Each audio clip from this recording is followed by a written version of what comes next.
Your Excellency Michael George DeSombre, Very thank good to you meet you. very much. You know how to why? I've learned. Yeah, it's very popular right now, isn't it? Thai why during this COVID-19 outbreak. It is a better way of greeting people, I think. That's correct. Yes.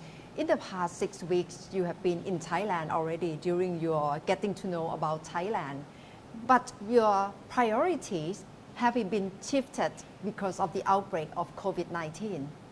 Priorities remain, but clearly the health and safety of Americans and Thailand are a top priority. So we spend a lot of time ensuring that the health cooperation that we do in the embassy is continuing.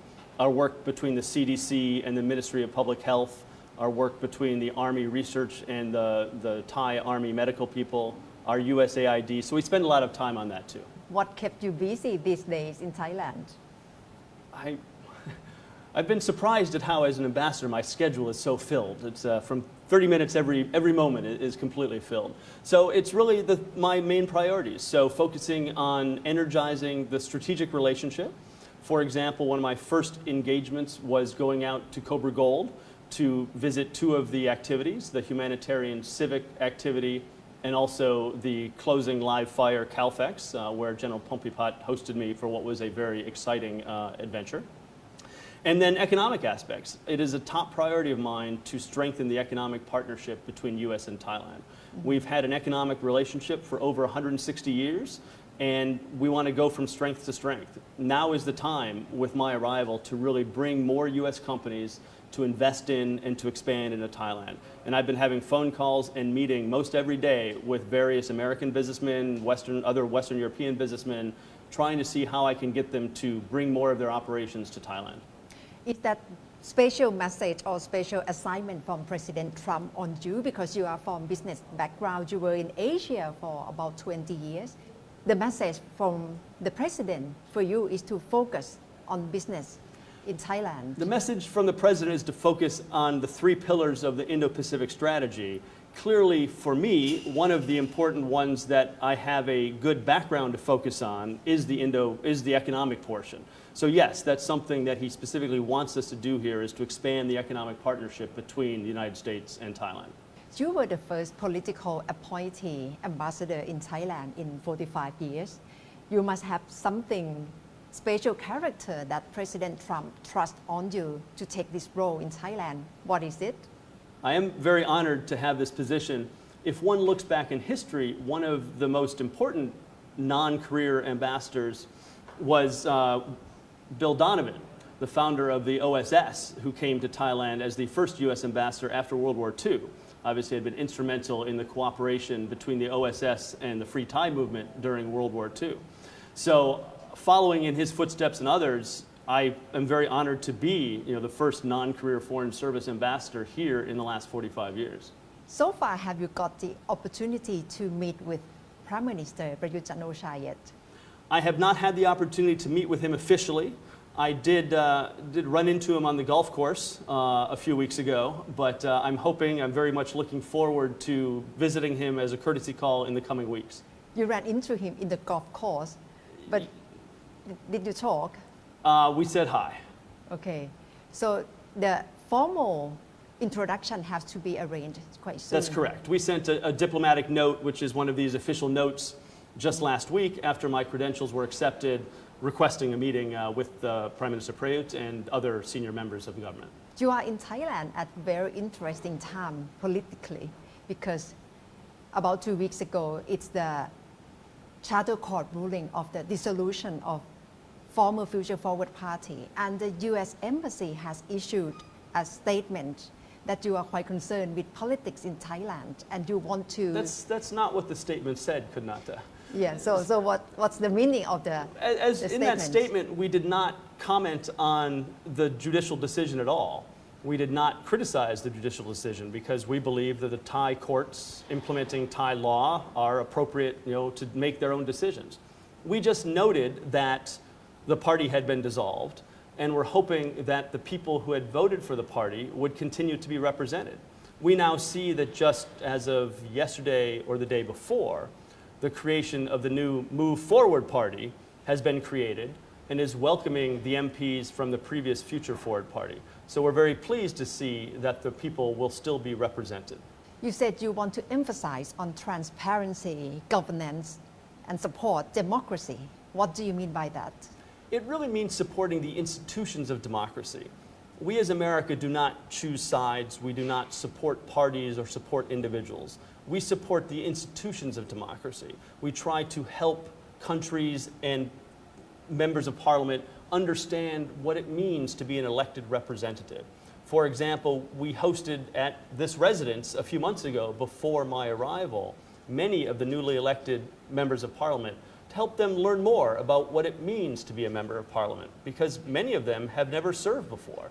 So we try to do capacity building and institution building when we say we're supporting transparency and good governance. But U.S. stance is being watched all over the world, especially on democracy. And when we see the two predecessors before you, Ambassador Christie Kenney and Ambassador Glyn T. Davis, perhaps the way they perform their role being seen as intervening in Thai politics a bit, do you plan to pursue the same path with the two predecessors? As I indicated, my plan is to support democracy, but not to support any specific parties or any specific individuals. Are you going to address that, your point, to the Thai Prime Minister when you meet regarding Thai politics in general? In general, with all of my interactions with senior Thai government individuals, we will talk about issues like this as well as other important issues. Regarding the economic impact from the COVID-19, we see how the world is very much dependent on China, on supply chain, but it's been predicted that perhaps China economic growth will be about lower than 6%. From your business background, what do you see the effect on American investment in the region, and will that shape to the new geopolitics of the US in the region? That's a very good question, and one that I know many people are looking at the moment. I can give you my view. I think American and other companies that have been dependent upon supply chains in China are looking very seriously at the risks that they encounter because of their dependence on those supply chains. And they are considering moving some or all of those supply chains. Many of them in the past have moved to Vietnam. I'm now communicating with lots of American companies that they should consider Thailand for a place to move their supply chain to.